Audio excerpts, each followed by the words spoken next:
Oscars is defined by its awards ceremony, which is broadcast from the Dolby Theatre here on Hollywood Boulevard to an audience of millions around the world.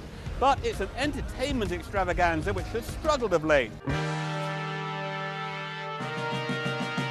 There are 9 strong films up for Best Picture this year, and nobody is complaining when it comes to the quality of movies being showcased in the world's longest-running awards show. So many great performances, so many great films, and it's really encouraging being a part of them. It's been an interesting year and a great year in cinema, I believe. But the focus of some concern is the ceremony itself. Although the audience was up last year, especially among young people, viewership in the US at least generally hovers around 40 million. The Oscars is not consistently building a bigger domestic audience. Outside Hollywood's famed Chinese theatre, populated by movie character impersonators, there is a range of reactions to the forthcoming Oscars ceremony. Meow! Too excited.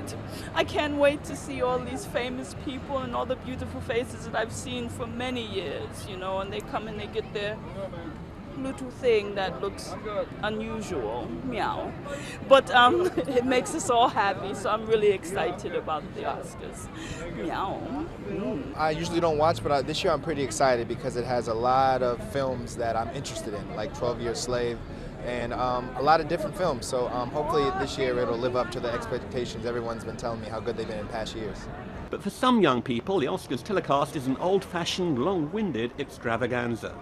I think now you can just Google the results and be like, who won and who had cool dresses and who had terrible. It's just, you can do the internet and it's faster.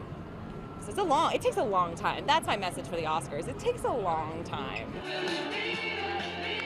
Industry experts take the view that the Oscars show's producers are saddled with an awards format that's become tired.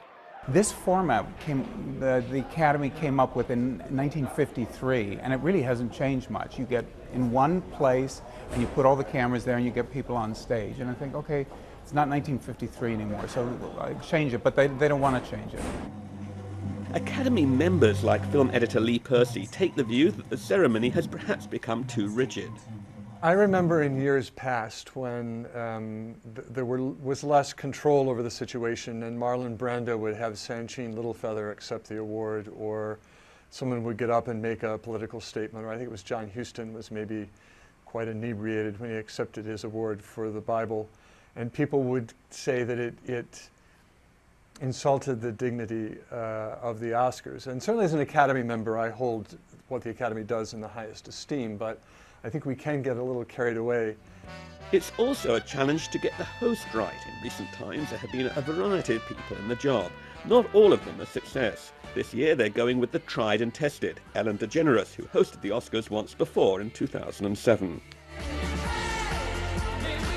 Ellen is a very reliable host. Reliable to be funny, reliable to be controversial without being offensive, reliable on being the thought of host that Oscar always wants to have in front of the podium. The size of the Oscars audience is often determined by the films that are nominated. When the mega-hit Titanic swept the board in 1998, ratings went through the roof. There's nothing like that this year, but the hope is that there will be some lively acceptance speeches, unpredictable events, and suspense to engage audiences. Even with its challenges, the Academy Awards still ranks as one of the highest-rated programs on American television. But clearly, there's no room for complacency.